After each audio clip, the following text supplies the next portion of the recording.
Salut à tous! Y a-t-il une explication simple pour chaque objet et artefact découvert par un scientifique ou un archéologue au cours de leur travail? Non, bien sûr que non. Cela ne nous dérange pas cependant, car lorsque les experts sont déconcertés par les choses qu'ils trouvent, cela nous laisse avec un mystère à résoudre. Connaissons-nous suffisamment les découvertes mystérieuses dans cette vidéo pour les expliquer? C'est parti! Liber Linteus.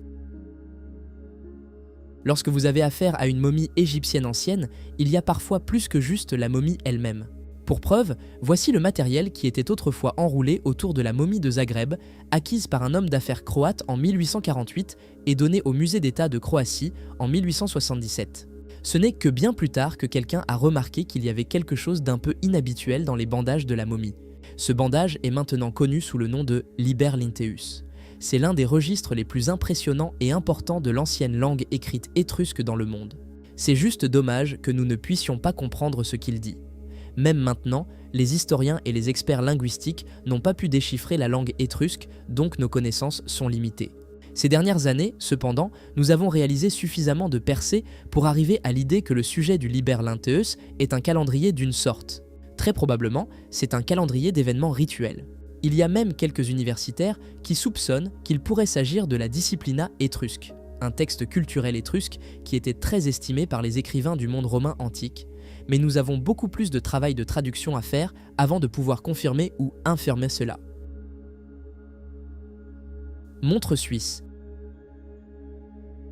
Certaines découvertes d'artefacts semblent tellement déplacées qu'il est tentant de les écarter instantanément comme étant soit un canular, soit une plaisanterie pratique. En voici une. En 2008, une minuscule montre suisse a été trouvée à l'intérieur d'une tombe de la dynastie Ming à Shaanxi en Chine. La tombe n'avait définitivement pas été ouverte depuis au moins 4 siècles avant 2008, donc il n'y avait aucune façon que la montre aurait dû y être. Il ne fait aucun doute que l'artefact est ce qu'il semble être. Elle est faite de métal, elle a le mot suisse gravé dans son dos et ses aiguilles sont arrêtées à 6 minutes et 10.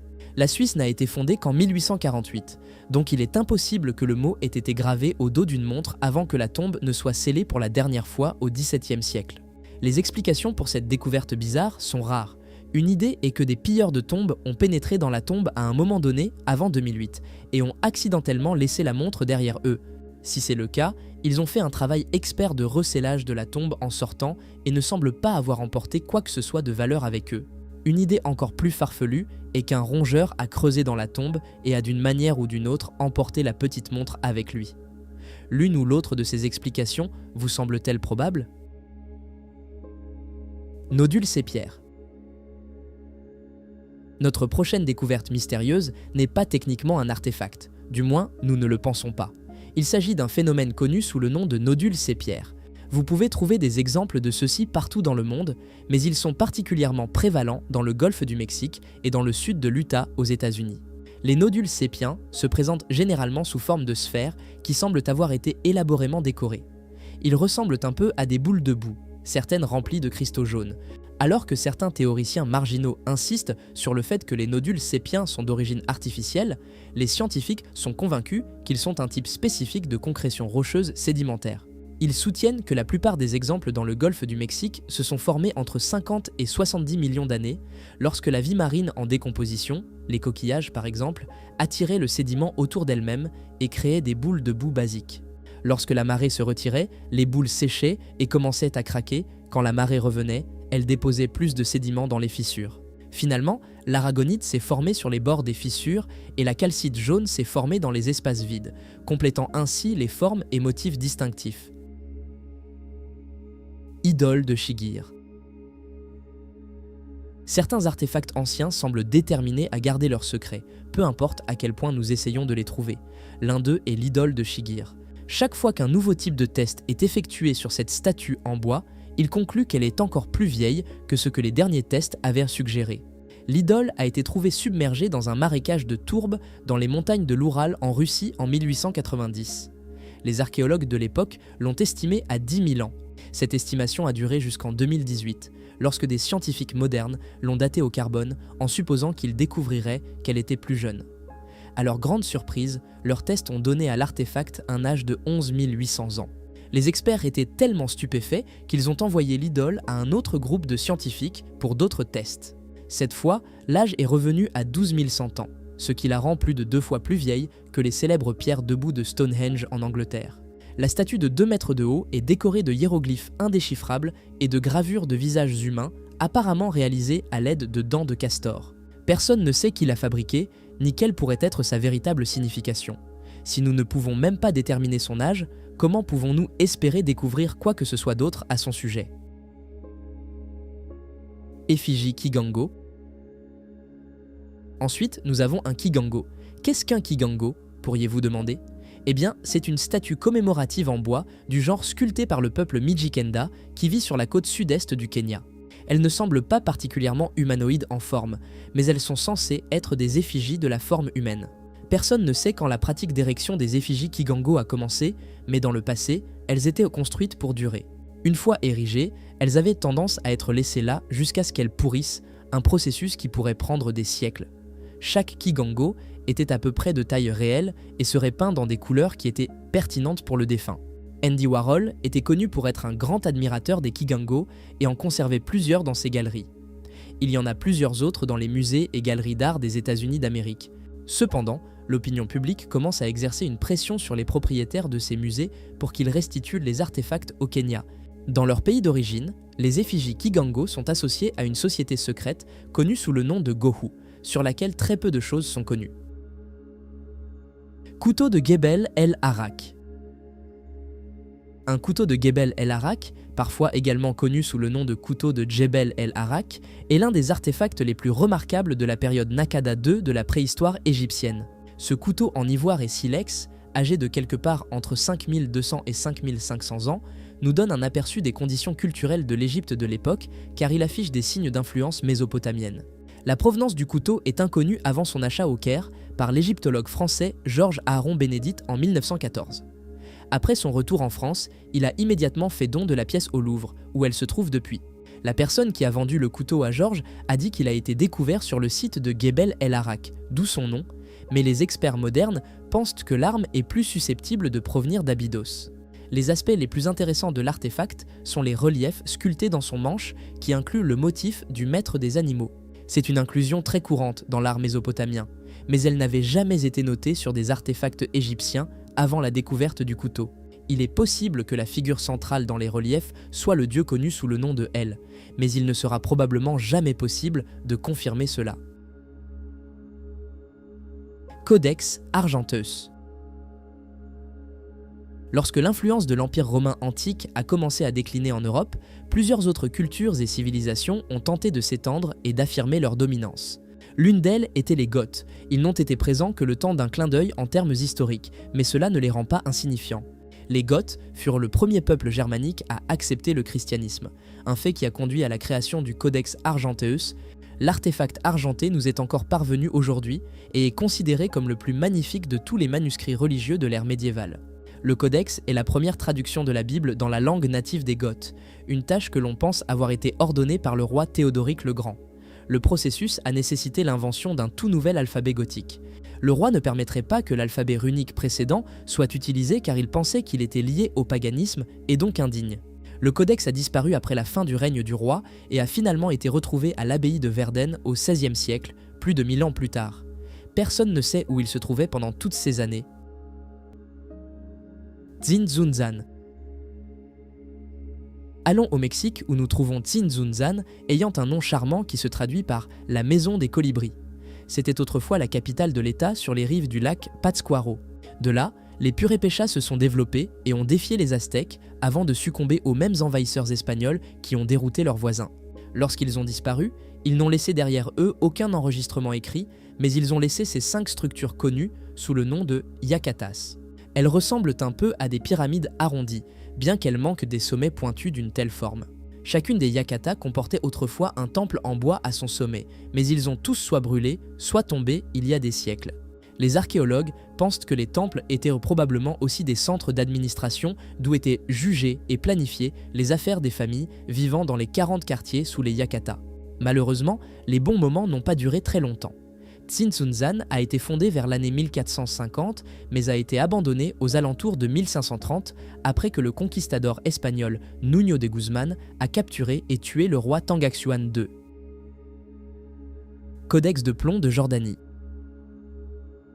L'histoire des artefacts connus sous le nom de Codex de plomb de Jordanie est controversée. Les livres de plomb auraient été découverts au fond d'une grotte en Jordanie en mars 2011. Les pages métalliques contiennent des entrées liées à l'école de mysticisme juif de la Kabbale. Après un an d'enquête, de nombreux experts, y compris ceux employés par la BBC au Royaume-Uni, les ont rejetés comme des faux. 4 ans plus tard, une enquête menée par l'Université du Sussex au Royaume-Uni a pu prouver que le plomb utilisé dans les livres est ancien, mais n'a pas pu déterminer l'âge des inscriptions sur eux. Depuis lors, personne n'a pu s'accorder sur le fait que les codex soient réels ou faux. Les pages ont 2000 ans, tout comme les fragments de cuir qui les lient ensemble, mais les historiens ont dit que les inscriptions sont pleines d'erreurs et incohérentes, ce qui suggère que quelqu'un a trouvé un livre ancien et a tenté de le rendre plus intéressant en essayant de le faire passer pour religieusement significatif. Ceux qui croient en la véracité des codex disent que ce qui est écrit sur les pages est écrit en code, et c'est pourquoi il ne semble pas avoir de sens. Nous ne nous attendons pas à ce que ce débat se termine de sitôt. Figurine en bois. Dirigeons-nous maintenant au Royaume-Uni avec une découverte étonnante de l'époque romaine. Cette figurine en bois a été trouvée lors d'une fouille archéologique avant la construction du nouveau réseau ferroviaire à grande vitesse HS2, qui traversera le site de la découverte à Three Bridge Mill à Twyford, dans le Buckinghamshire. La datation au radiocarbone indique qu'elle a été fabriquée quelque part entre les années 43 et 70 du 1er siècle. Des artefacts en bois comme celui-ci auraient pourri il y a des siècles dans des circonstances normales. Mais dans ce cas, la figurine a été protégée de cela car elle était enterrée sous des couches d'argile anaérobie. Même ainsi, elle n'a pas tout à fait survécu au passage du temps sans subir de dommages. Les bras de la figurine sont partis tout comme les pieds, mais une grande partie des détails impressionnants est encore visible, y compris les lignes sur la tunique et ce qui pourrait même être des cheveux individuels. Les experts sont partagés sur le fait que la figure ait une coiffure bouffante ou qu'elle porte un chapeau. Ils ne sont également pas sûrs qu'elle ait été enterrée comme une offrande votive, qui est un cadeau donné aux dieux dans l'espoir qu'ils apportent bonne fortune, ou si elle était destinée à être placée dans une tombe. L'Angsax polonais. Lorsque cette rare lame de combat Langsax a été trouvée dans le parc paysager de Duboweda en Pologne en août 2021, les archéologues étaient sûrs qu'elle était ancienne. Ce dont ils étaient moins sûrs, c'était si la lame avait des origines vikings, et le débat sur cette question se poursuit encore. Bien que les historiens se réfèrent à des lames comme celle-ci comme des épées, il serait probablement plus précis de les désigner comme de longs couteaux. Bien que les personnes qui l'ont trouvée soient des archéologues, ils ne la cherchaient pas lorsqu'ils ont fait la découverte. Au lieu de cela, ils tentaient de localiser l'emplacement d'un champ de bataille de la guerre poméranienne polonaise de 1091. La lame n'est pas censée être connectée à cette bataille, elle semble plutôt être une relique du 8e siècle. La découverte est rendue d'autant plus curieuse par l'absence de quoi que ce soit d'autre d'importance archéologique dans les environs. La lame semble être toute seule, ce qui suggère qu'elle a pu être perdue par accident. Cela aurait vraisemblablement été une perte regrettable pour son propriétaire qui l'utilisait au combat. La petite courbure sur la pointe de la lame est un signe révélateur que l'arme avait vu l'action. À part cela, elle est remarquablement intacte. Disque de Sabu. Notre prochain artefact porte plusieurs noms, mais précisément zéro explication crédible de son origine ou de son but. C'est le disque de Sabu, également parfois connu sous le nom de disque en schiste ou disque de Saqqara. Le dernier nom est un indice qu'il a été découvert à Saqqara, en Égypte. La meilleure hypothèse des archéologues est que l'artefact vieux de 5000 ans est un porte-bougie extrêmement élaboré. Si c'est le cas, c'est le seul de son genre que nous ayons jamais trouvé. Le fait qu'il soit en obsidienne suggère qu'il y a plus à cela qu'un simple porte-bougie. L'obsidienne est un matériau notoirement difficile à travailler, et personne n'aurait pris la peine de fabriquer un porte-bougie en obsidienne à cette époque, d'autres matériaux étant disponibles. Même le fait qu'il soit façonné comme une roue est un mystère car, autant que nous le sachions, les Égyptiens n'avaient pas encore découvert la roue il y a 5000 ans. Les théoriciens du complot sur Internet essaieront de vous dire que c'est le volant d'un vaisseau spatial extraterrestre. Nous ne sommes pas sur le point de croire cela, mais l'explication du porte-bougie est tout à fait insatisfaisante. Masque facial. La découverte d'un masque facial en jade dans une tombe royale maya sur le site archéologique de Xochquitam, situé près de Petén dans le nord-est du Guatemala, représente une étape importante dans l'étude de la civilisation maya. Datant d'environ 350 après Jésus-Christ, ce masque est composé de tesselles de jade minutieusement ajustées, avec des coquilles de spondylus servant d'yeux et de bouche. Le choix de ces matériaux met non seulement en évidence l'artisanat des Mayas, mais donne également au masque une lueur vive et une apparence presque vivante lorsqu'il est illuminé par derrière, suggérant qu'il peut représenter le dieu Maya de la tempête. La découverte a eu lieu à l'intérieur d'une structure pyramidale en 2021, un site qui, malgré son importance historique, est resté relativement inexploré en raison de la végétation dense de la forêt pluviale de Petén et de l'activité des pilleurs. Utilisant la technologie LIDAR, qui permet la détection de structures cachées sous la végétation, les chercheurs ont identifié une chambre funéraire intacte, non atteinte par les tunnels des pilleurs. L'excavation a révélé non seulement le masque, mais aussi un ensemble d'offrandes comprenant un pot en céramique, de grandes coquilles d'huîtres, des morceaux d'os et d'autres tesselles de jade, indiquant la présence d'un individu de haute stature sociale, probablement un roi local. En plus du masque, la chambre contenait 2 grandes plaques de jade et 13 coquilles de spondylus, ainsi qu'une épine de raie, des éléments qui renforcent l'interprétation que la tombe appartenait à une figure d'une grande importance, possiblement avec des connexions divines ou spirituelles significatives. La présence de ces objets suggère des pratiques funéraires complexes et une croyance dans la nécessité d'offrandes précieuses pour accompagner le défunt dans l'au-delà. Les tesselles du masque ont été soigneusement reconstruites au laboratoire du projet archéologique de Olmul à Antigua, au Guatemala, sous la direction de Francisco Estrada Belli, un archéologue et explorateur de National Geographic. Durant le processus de reconstruction, il a été observé que certains des os initialement pensés appartenir à l'occupant de la tombe étaient en fait couverts de fines gravures, probablement faites avec du verre d'obsidienne volcanique.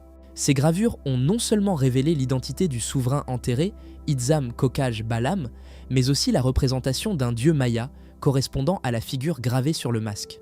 La collaboration avec Alexandre Tokovinin, spécialiste de l'épigraphie maya à l'université de l'Alabama, a été cruciale pour déchiffrer les glyphes et mieux comprendre les connexions entre le souverain, la divinité représentée et le contexte plus large de la société maya à l'époque. L'analyse des os et la datation au carbone 14 ont confirmé l'ancienneté de la tombe, la plaçant au début de la période classique maya, une époque de grand développement culturel et politique. Cette découverte éclaire non seulement les pratiques funéraires et religieuses des Mayas, mais aussi les hiérarchies sociales complexes et les relations de pouvoir au sein de cette civilisation. Itzam Kokaj Bahlam, bien qu'étant le souverain d'une ville considérée comme petite et éloignée, avait des liens avec les puissants centres dynastiques de Tikal et Teotihuacan, indiquant un réseau d'alliances et de vassalité qui s'étendait dans toute la région maya. Site de Borgring. En 2014, la police danoise a été sollicitée pour aider à résoudre un crime vieux de 1000 ans. Le site du crime est Borgring, la forteresse viking du Xe siècle sur l'île de Zeeland. L'histoire de Borgring est mystérieuse, mais la plupart des historiens croient qu'elle a été construite par le roi de Norvège et du Danemark Harald à la dent bleue aux alentours de l'année 980. Les archéologues ont longtemps noté que les grandes poutres de chêne qui faisaient de partie des énormes portes du fort montrent des signes d'avoir été carbonisées par le feu. Il y a aussi des signes révélateurs de feu à l'extérieur et à l'intérieur de ce qu'il reste des poteaux de la porte. Certains archéologues pensent que Borgring a été attaqué par des nobles danois menés par le fils de Harald, Sven à la barbe fourchue, avant qu'elle ne puisse être achevée, après quoi elle a été abandonnée sans jamais être utilisée. La police moderne a été sollicitée pour voir s'il était possible de déterminer précisément quand et comment le feu a été allumé, grâce à ces spécialistes des enquêtes sur les incendies. Idéalement, ils aimeraient pouvoir confirmer que le feu a été causé par une attaque plutôt que par un accident et ainsi valider la théorie de l'abandon. Malheureusement, la police n'a pas pu éclaircir la question. Cercle d'os de mammouth. Nous savons que nos ancêtres vivaient aux côtés des mammouths laineux, et nous savons aussi que les plus courageux de nos ancêtres les chassaient pour se nourrir. Mais nous n'avons aucune idée du processus, de la chasse ou du rituel qui a créé cet incroyable vestige de l'âge de glace en Russie. Il s'agit d'un cercle de 12 mètres de large d'os de mammouth, incluant des squelettes, des défenses et des crânes complets. Et tous ont été apportés délibérément à cet endroit pour être arrangés de cette manière. C'est un monument d'une certaine sorte, mais nous ne pouvons que deviner son but. Le site connu sous le nom de Kostionki Borchiovo a été créé il y a environ 25 000 ans, mais n'a été découvert pour la première fois qu'en 2014. Les restes d'au moins 60 mammouths sont présents sur le site, mais les experts sont perplexes quant à leur présence là. Leur meilleure supposition jusqu'à présent est que les carcasses de mammouths capturés étaient placés ici dans le pergélisol pour préserver la viande comme une unité de congélation géante. C'est plausible, mais cela n'explique pas pourquoi les chasseurs-cueilleurs auraient pris autant de soin pour les disposer en formation d'un anneau de 60 cm de haut. Hache-poignard. Vous savez ce qu'est un poignard et ce qu'est une hache, mais avez-vous déjà entendu parler d'une hache-poignard ? En voici une à observer dans la collection du musée Met à New York aux États-Unis. Les haches-poignards avec des férules comme celle-ci étaient les principales armes de main des soldats dans l'armée chinoise il y a plus de 2700 ans. Elles ne sont tombées en désuétude que lorsqu'elles ont été remplacées par l'halbert à 2 pointes au début de la période Han orientale. Les haches-poignards ont persisté, mais au moment où la période Han occidentale a commencé, elles étaient considérées comme rien de plus que du matériel rituel. Lorsque des haches-poignards sont trouvées par des archéologues, elles apparaissent généralement par paires à l'intérieur des tombes de princes. Nous ne sommes pas sûrs de la raison pour laquelle c'est le cas ou pourquoi elles ne sont jamais trouvées sous forme singulière. Ce que nous pouvons dire avec un degré raisonnable de certitude, c'est que les anciens Chinois ont cessé de fabriquer ces belles armes, souvent ornées d'or ou d'argent à des fins décoratives, au cours des premières années du 1er siècle. Thème mystérieux. Au cœur de la forêt oubliée de Valouria, caché parmi les ruines d'une ancienne civilisation qui prospéra dans la région, un artefact de pouvoir incommensurable et d'une beauté à couper le souffle a été découvert, le cylindre des étoiles d'Eldoria. Ce cylindre, fait d'un métal inconnu qui brille d'un bleu céleste, est gravé d'écritures d'une langue depuis longtemps perdue et semble résonner avec l'énergie des étoiles elles-mêmes. On croit que le cylindre des étoiles d'Eldoria est la clé d'une source de connaissances ancestrales, peut-être même un portail vers d'autres dimensions ou mondes. Selon la légende racontée par les habitants les plus anciens de l'endroit, le cylindre est capable d'accorder une illumination divine à ceux qui déchiffrent ces énigmes. Cependant, beaucoup mettent en garde contre les dangers qu'un tel pouvoir pourrait apporter, car ils disent que la dernière fois qu'il a été activé, la civilisation de Valouria a disparu sans laisser de traces. Des spécialistes du monde entier se rassemblent pour étudier ces inscriptions lumineuses, dans l'espoir de débloquer les secrets qu'il contient et qui sait, d'éviter les erreurs du passé qui ont conduit à l'oubli des Eldoriens. Fonderie italienne. La plus ancienne fonderie à Padoue en Italie a été découverte au début des années 1990, mais n'a pas été fouillée avant avril 2022. Cela est en grande partie parce qu'elle se trouve sous le quartier général de la police de Padoue. Il y a donc des problèmes évidents à creuser le site. Lorsque les experts ont finalement été autorisés à accéder, ils ont découvert des preuves d'habitation en terre et en bois datant de 2900 ans. La plupart des artefacts récupérés de la fonderie sont des fragments de céramique datant de 2800 ans, tous délibérément arrangés dans une couche épaisse connue sous le nom de nid de guêpe. La fonction de la couche aurait été d'absorber l'humidité du sol et ainsi d'empêcher l'eau de pénétrer dans la fonderie. Il est possible de confirmer le site comme une fonderie grâce à la présence d'un morceau de la matrice de coulée et de fosses utilisées pour les activités métallurgiques. Padoue elle-même a environ 3000 ans, il est donc probable que c'était la première fonderie jamais construite dans la ville et pourrait remonter jusqu'à sa fondation. D'autres fouilles sont prévues pour l'avenir, mais toutes les activités archéologiques doivent être organisées pour s'adapter à l'emploi du temps de la police. Disque céleste de Nebraska. Il fut un temps où nous pensions comprendre le soi-disant disque céleste de Nebra. Les experts étaient assez sûrs qu'il avait environ 3600 ans et représentait le Soleil, un croissant de lune et les étoiles qui composent les Pléiades. Depuis septembre 2020, toutes ces théories sont remises en question. 2 experts de l'université de Göttingen en Allemagne ont avancé qu'il est en réalité 1000 ans plus jeune que ce que l'on a toujours cru et est donc un reliquat de l'âge du fer. Changer l'âge de l'artefact signifie que les hypothèses astronomiques faites sur ce qu'il dépeint doivent également maintenant être considérées comme obsolètes. Il y a aussi de nouvelles questions sur l'origine de l'artefact. Il a été découvert en 1999 en Saxe-Anhalt en Allemagne. Mais le cuivre utilisé dans sa construction provient d'Autriche et l'or et le bronze proviennent tous deux de Cornouailles en Angleterre. Quelqu'un s'est donné beaucoup de mal pour le fabriquer en utilisant des matériaux recueillis de loin. Mais si nous nous trompons sur son âge de 1000 ans, alors nous devons accepter que les étoiles sur celui-ci sont peu susceptibles de représenter les Pléiades. Que pourraient-elles représenter à la place ? Malheureusement, nous n'avons aucune idée pour le moment. Navire hanséatique. Un énorme navire de la Ligue hanséatique a été trouvé près de la capitale estonienne de Tallinn en avril 2022. Cela a toujours été un excellent endroit pour rechercher de vieux navires, car le port de Tallinn est l'un des plus anciens d'Europe du Nord et était autrefois un centre commercial vital reliant la Scandinavie viking à la Novgorod de Rurik. Il est clair que le littoral a un peu changé depuis lors, car le navire vieux de 700 ans a été trouvé sous les rues de la ville moderne. L'emplacement était autrefois l'embouchure de la rivière Arjabea, mais la rivière n'existe plus. Le navire de la Ligue est l'épave de navire de ce type la plus grande jamais découverte et aurait autrefois été un navire de type Kog, travaillant entre la Russie, l'Estonie et l'Angleterre dans le cadre d'un réseau commercial. La Ligue hanséatique contrôlait la part du lion du commerce maritime dans cette partie de l'Europe pendant l'ère médiévale et des navires comme celui-ci en étaient la raison. Lorsque le roi danois Valdemar VI a tenté de leur faire la guerre pour récupérer la suprématie commerciale, la Ligue hanséatique l'a humilié en le forçant à signer un traité de paix qui donnait aux Danois des profits commerciaux maritimes encore plus bas qu'avant le début de la guerre. Le navire entier sera retiré et préservé, mais le processus pourrait prendre des années. Homme de Gebelin. Pendant de nombreuses années, les restes momifiés de l'homme de Gebelin dans la galerie de l'Égypte ancienne du British Museum étaient connus des historiens et archéologues comme l'une des momies non délibérément préservées les mieux conservées au monde.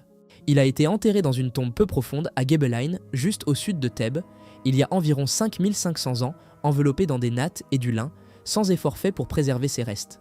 Néanmoins, le sable chaud et le soleil l'ont préservé de toute façon, au grand étonnement des archéologues qui l'ont découvert en 1896. Sa cause de décès était inconnue depuis, jusqu'en 2013, quand l'imagerie 3D a prouvé, sans aucun doute raisonnable, que cet homme malheureux avait été mortellement poignardé dans le dos.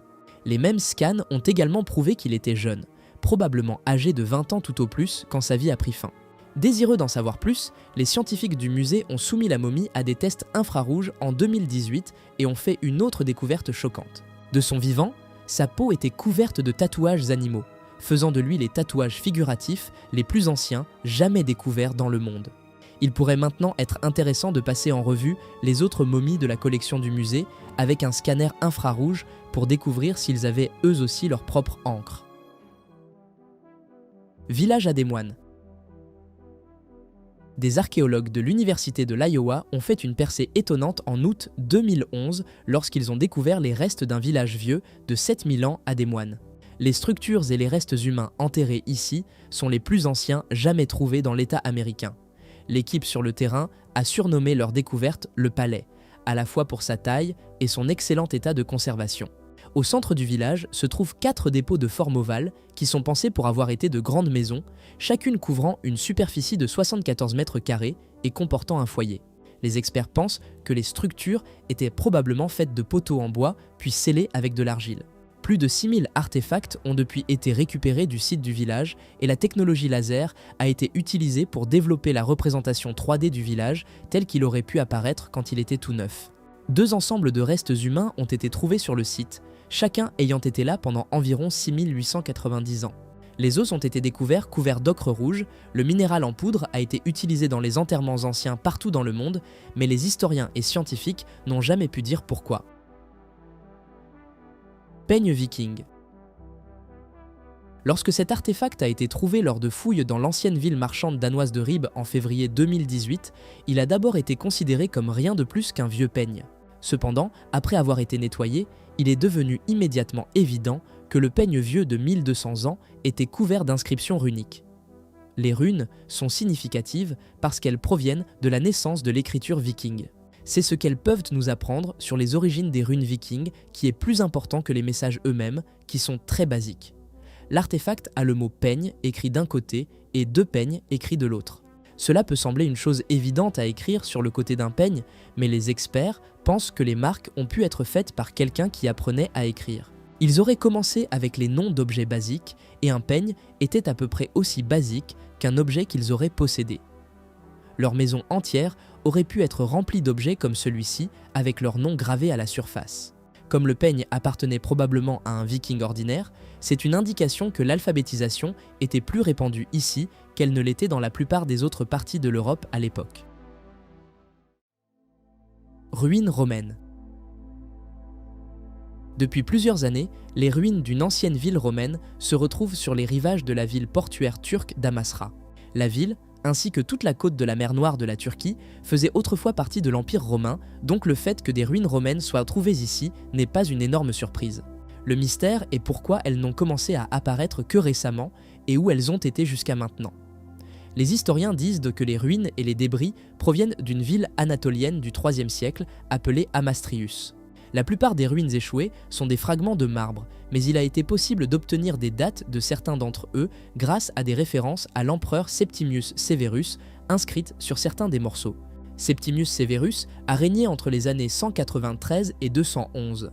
Les historiens romains ont noté qu'Amastrius était une ville de temples spectaculaire, donc il est possible que les morceaux de marbre échoués sur les rivages d'Amasra proviennent de ces temples. La meilleure théorie sur la façon dont ils ont tous fini dans la mer est que les ouvriers du bâtiment les ont jetés il y a des centaines d'années parce que les gens de l'époque n'avaient pas d'appréciation pour l'histoire. Ville égyptienne ancienne. Cette ville vieille de 3000 ans, connue sous le nom d'Aton, était perdue sous les sables d'Égypte près de Luxor pendant d'innombrables siècles avant d'être redécouverte en avril 2021. Lorsque la découverte a été confirmée, elle a été saluée comme la plus importante en Égypte depuis la découverte de la tombe de Toutankhamon dans les années 1920. Les archéologues et historiens ont toujours su qu'Aton existait car elle est mentionnée dans de nombreux documents égyptiens anciens, mais ils n'avaient jamais pu la trouver malgré des décennies de recherche. Aton a été construite sur ordre du grand pharaon Amenhotep III durant son règne entre 1391 et 1353 avant notre ère et a continué à être un siège de pouvoir pour Toutankhamon lui-même. Outre les bâtiments ruinés d'Aton, les archéologues sur place ont récupéré de la poterie peinte, des amulettes de scarabées, de beaux bijoux et des briques de boue estampillées du sceau royal d'Amenhotep. Les fouilles sont en cours sur le site, mais les derniers bâtiments déterrés incluent la plus grande zone résidentielle de la ville, une grande boulangerie et ce qui semble être un district administratif. Navire romain. Il y a un peu plus de 1700 ans, un navire romain a coulé en Méditerranée, non loin de ce qui est maintenant l'une des plages touristiques les plus fréquentées de Majorque. En mars 2022, l'épave ancienne a commencé à révéler ses secrets après avoir été découverte par des archéologues. Le navire était un navire marchand et a été partiellement préservé par les sables de la baie de Palma. Une grande partie de la cargaison a également été préservée et, de ce fait, nous savons que le navire était chargé lourdement d'amphores pleines d'huile, d'olives, de vin et de sauce garum lorsqu'il a rencontré le désastre. Il n'y a aucun signe que quelqu'un ait tenté d'évacuer une partie de la cargaison avant que le navire ne coule, donc il se pourrait qu'il était au mouillage dans la baie lorsqu'il a été englouti par la mer pour des raisons inconnues. Les archéologues l'ont nommé l'épave de CES Fontanellis. 300 jarres en argile ont été récupérées du bateau jusqu'à présent, ainsi que d'autres objets personnels comme des chaussures en cuir, des perceuses de charpentier, des lampes à huile et des pots de cuisson. Des symboles chrétiens sont gravés sur les côtés de certaines des amphores, même si l'équipage aurait probablement été païen. Donc l'épave pourrait être interprétée comme un exemple de païens et de chrétiens vivant côte à côte. Hôtel funéraire. Voici une découverte qui a été faite partiellement par accident en mai 2022. Des travaux d'utilité publique dans la capitale italienne ont eu l'effet involontaire de révéler la présence d'un hôtel funéraire en marbre du IIe siècle. C'est une belle pièce de marbre, mais la lecture de l'inscription révèle qu'elle est dédiée à une fille décédée à l'âge de juste 13 ans. La découverte a eu lieu alors que les ouvriers du bâtiment effectuaient des améliorations sur un réseau d'eau sur la via Luigi Tosti. L'hôtel a échappé à la détection pendant toutes ces années car il était à plus d'1,80 m sous le niveau de la route moderne. Il est fait de marbre blanc et présente des reliefs en bosses d'oiseaux chanteurs et de paniers de fruits. L'inscription qui accompagne les images est brève, mais se lit « Valeria PF Laeta Vixit Annis 13 MZ7 », traduit cela dit que Valeria Laeta a vécu 13 ans et 7 mois. La signification du P et du PF est inconnue, mais le F signifie probablement fille. Nous ne saurons jamais comment Valeria est décédée, mais son corps ne semble pas être à côté de l'autel. Sarcophage du protecteur. Nous continuons en Turquie occidentale où les archéologues de la ville d'Izmit ont confirmé en mai 2022 la découverte d'un sarcophage avec une inscription fascinante. Le texte gravé à la surface du sarcophage l'identifie comme le cercueil d'un protecteur du flanc divin.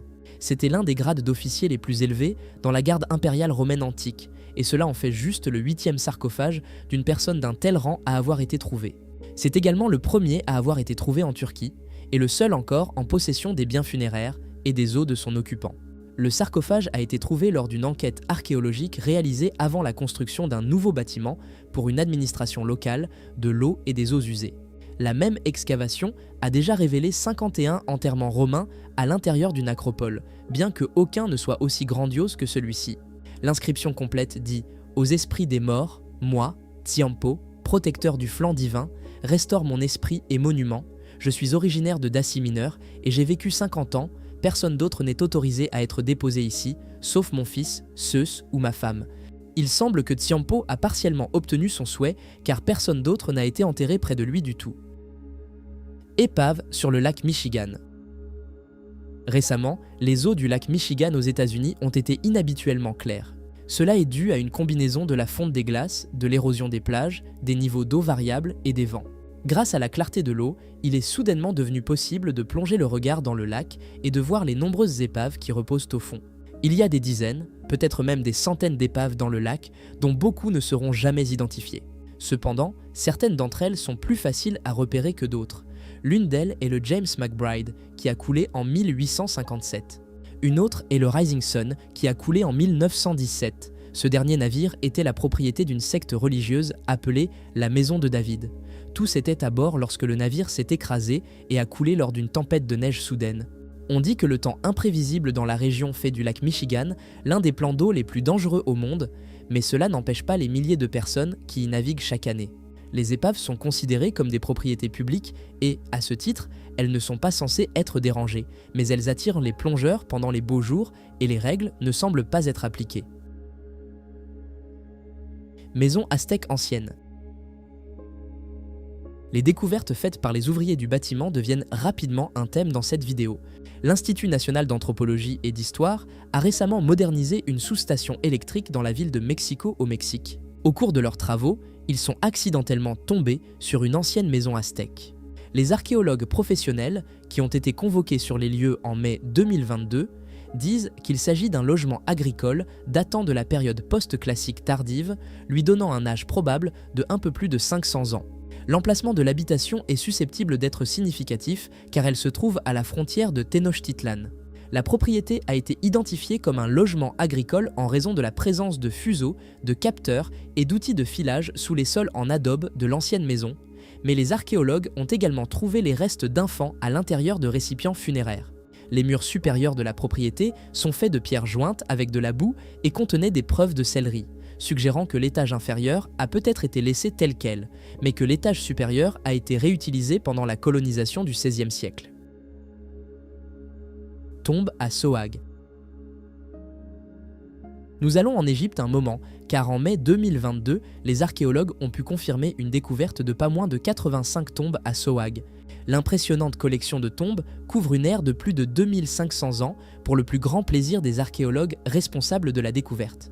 Les tombes semblent être intouchées, les biens funéraires sont toujours présents à l'intérieur, ainsi que les restes des défunts. Les plus anciennes des sépultures sont celles des gens qui vivaient pendant les jours de l'ancien royaume d'Égypte, il y a environ 4500 ans. Ces sépultures plus anciennes sont presque nues, mais les exemples les plus récents incluent des permis d'inhumation portant le nom, l'âge, la profession et les noms des parents de chaque personne enterrée. La plupart des sépultures ont été trouvées cachées sur le côté d'une montagne, et certaines des plus élaborées étaient reliées à d'autres sépultures par des couloirs secrets. En plus des tombes, les archéologues ont trouvé les restes de ce qui était autrefois une solide tour en briques de boue, construite pendant le règne du roi Ptolémée III, il y a environ 2300 ans comme poste de surveillance. Tout compte fait, c'est l'une des découvertes égyptiennes les plus remarquables. Nécropole de Saqqara. Nous avons déjà vu le sarcophage d'un protecteur du flanc divin en Turquie, maintenant regardons le dernier lieu de repos du gardien des secrets royaux en Égypte. Cette magnifique tombe a été découverte dans la nécropole de Saqqara en mai 2022. La tombe est celle d'un homme nommé Medjedju, qui a servi comme scribe royal pour le pharaon Userkar entre 2333 et 2331 avant Jésus-Christ. Le pharaon devait penser beaucoup à son scribe, sinon il ne lui aurait pas accordé un enterrement aussi somptueux. Les inscriptions dans la tombe indiquent que Medjedju a également servi comme scribe pour le roi Téti, le père d'Userkaré. Si c'est le cas, Les secrets qu'il gardait pourraient avoir été très importants. Les historiens modernes croient que Userkare a assassiné son père pour réclamer le trône. Le pouvoir était souvent gagné par la tromperie et la violence dans l'Égypte de l'époque, et c'est donc une merveille qu'un homme qui gardait des secrets ait vécu assez longtemps pour justifier une grande tombe comme celle-ci. Elle a même un fossé sec autour d'elle, comme une frontière symbolique entre le pays des vivants et le pays des morts. Tombe chinoise. Nous revenons aux tombes. Maintenant en mai 2022, le journal du Matin du Sud de la Chine a rapporté que des archéologues dans le nord-ouest du pays avaient découvert un corps vieux de 3000 ans, manquant d'un pied dans une tombe. L'étude des restes a révélé que le pied avait été amputé, mais les experts ne pensent pas qu'il s'agissait d'une aide médicale. Au lieu de cela, ils pensent que c'est le plus ancien exemple connu d'une pratique telle que l'amputation des membres comme punition. La victime de la punition était une femme et a vécu pendant au moins 5 ans après avoir subi l'amputation. Cette pratique est l'une des 5 punitions légendaires de la Chine ancienne et a été exécutée pendant plus de 1000 ans avant que son utilisation ne prenne fin il y a environ 2200 ans. Les punitions ont été introduites par l'empereur jaune il y a environ 3700 ans pour des raisons inconnues. Les punitions ultérieures comprenaient la coupure du nez, des oreilles et des organes génitaux, donc peut-être qu'en fin de compte, cette femme s'en est tirée à bon compte. Les punitions étaient autrefois considérées comme des légendes, mais une série de découvertes ces dernières années a prouvé qu'elles étaient très réelles. Gravure millénaire. Les progrès que nous réalisons avec la technologie rendent de plus en plus possible pour les archéologues de détecter des traces de nos ancêtres qui ne peuvent plus être vues à l'œil nu. Comme exemple, la photogrammétrie 3D a récemment révélé une collection de gravures millénaires sur les murs d'une grotte dans le nord de l'Alabama aux États-Unis. Les gravures, dont la plupart représentent des figures humaines, mais l'une d'elles dépeint un serpent mystérieux, ont été créées par les Amérindiens. Les experts disent que les dessins sont les plus grandes pièces d'art rupestres jamais trouvées en Amérique du Nord.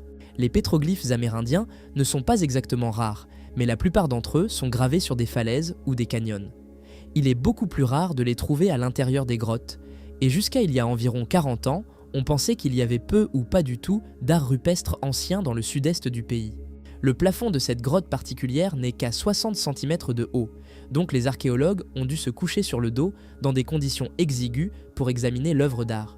Il n'y a aucune raison de croire que les grottes étaient plus grandes il y a 1000 ans, donc l'acte de créer de l'art dans cet espace claustrophobe improbable a dû être un choix délibéré. Angkor Wat. Nous imaginons que presque tout le monde ayant un intérêt pour l'archéologie a entendu parler d'Angkor au Cambodge. C'est le site du parc archéologique d'Angkor qui à son tour abrite Angkor Wat, que beaucoup considèrent comme le plus grand monument religieux du monde. Une telle est la renommée internationale du site qu'il serait tentant de croire que tout ce qu'il y a à découvrir a déjà été découvert, mais ce n'est pas le cas. Au début de mai 2022, des archéologues ont trouvé une gravure du XIIe siècle précédemment inconnue. La découverte a été faite près de la chaussée du temple d'Angkor, à la porte de Takav. Elle représente une apsara qui, selon les croyances de ces anciens peuples, était soit une fée dansante, soit un esprit des eaux et des nuages. La gravure est remarquablement bien conservée, mais semble être incomplète. Les archéologues ne sont pas sûrs si la pierre a été déplacée ou s'il y avait autrefois une autre pierre en dessous portant le reste de la gravure. Peut-être devrait-il jeter un autre regard autour du site. Il semble que tous les archéologues qui ont visité le site dans le passé ont d'une manière ou d'une autre réussi à échapper quelque chose. Cité sous-marine. Pourquoi les anciens Mayas construiraient-ils une ville au milieu d'un volcan? Nous n'en avons aucune idée, mais nous savons qu'ils l'ont fait. La preuve a été trouvée en avril 2022 lorsque des archéologues ont découvert la ville effondrée à l'intérieur d'un cratère volcanique dans le lac Atitlan au Guatemala. Les experts sur place ont daté la découverte de la période préclassique tardive maya, ce qui la rend vieille d'environ 2000 ans. Les preuves suggèrent que la ville a été abandonnée précipitamment peu de temps après, puis elle s'est effondrée depuis sa base. Au vu des probabilités, le désastre a probablement été causé par une activité volcanique. L'effondrement a continué jusqu'à ce que la ville sombre dans les profondeurs d'Atitlan, où elle repose maintenant à près de 21 mètres sous la surface. Jusqu'à présent, les archéologues marins ont pu identifier de grandes colonnes, des pierres cérémonielles et les restes de bâtiments, bien que tous soient évidemment très endommagés, à la fois par l'effondrement de la ville et les 20 siècles qu'ils ont passés sous l'eau. La ville n'a pas encore de nom, mais ce n'est pas la seule ville maya dans le lac Atitlan. Chutinamit et Samabaj sont ici aussi. Personne ne sait ce qui est arrivé aux Mayas, mais peut-être que leur disparition a quelque chose à voir avec leur habitude de construire des villes dans des zones sinistrées. Art préhistorique. Presque toutes les cultures et civilisations préhistoriques du monde ont créé des peintures de caps, des peintures de falaises et d'autres formes d'art rupestre, mais il est rare de voir une œuvre d'art préhistorique aussi complexe et détaillée que celle qui a été découverte en Colombie en novembre 2020. Les dessins s'étendent sur près de 12 km, ce qui rend incroyable le fait que personne n'ait jamais remarqué ces œuvres d'art de l'âge du fer vieilles de 12 500 ans auparavant. Elle est considérée comme tellement significative que certains historiens la surnomment la chapelle Sixtine du monde ancien. Le fait que l'art n'ait jamais été vu auparavant et reste si bien préservé est dû à son emplacement et au climat. Il se trouve dans une partie de la région amazonienne de Colombie, couverte de jungle et difficile d'accès. Il est probable qu'il a été créé par certains des tout premiers humains à atteindre cette partie du monde. Ils ont laissé leurs empreintes sur les roches, mais ils ont également créé des dessins étonnamment détaillés de chevaux, de mastodontes, de paresseux et de quelques créatures difficiles à identifier et qui pourraient être mythiques. Il y a même quelques images qui semblent dépeindre des êtres humains faisant du saut à l'élastique depuis des tours en bois, mais cela est probablement dû à une mauvaise interprétation de notre part avec nos yeux modernes. Abbaye cistercienne. Depuis plus de 25 ans, un groupe de volontaires archéologues amateurs en Angleterre est à la recherche d'une abbaye cistercienne perdue depuis longtemps qu'ils croient avoir existé dans leur région. Ils ne l'ont pas encore trouvée, mais ils viennent de découvrir ce qui a été décrit comme une capsule temporelle d'artefacts de l'âge du fer. Leur travail a mis au jour pas moins de 10 maisons rondes de l'âge du fer et 5000 artefacts témoignant de l'existence d'un grand établissement dans les environs pendant l'âge du fer. La plupart des historiens britanniques croient que le nord-ouest de l'Angleterre était à peine peuplé pendant l'âge du fer, mais ces découvertes pourraient les amener à reconsidérer cette opinion. Il y a même des preuves que les occupants de la ville de l'âge du fer commerçaient avec d'autres communautés le long du fleuve voisin, donc ce n'était pas un groupe isolé. Le groupe pourrait enfin avoir une explication pour laquelle les 900 squelettes qu'ils ont récemment trouvés sur le site d'une chapelle médiévale semblent précéder l'existence de la chapelle d'une si grande période de temps. Pris ensemble, ceci est le dossier le plus complet de la vie de l'âge du fer jamais recueilli dans les basses terres du nord-ouest de l'Angleterre. Quel a été le moment de la vidéo que vous avez le plus apprécié?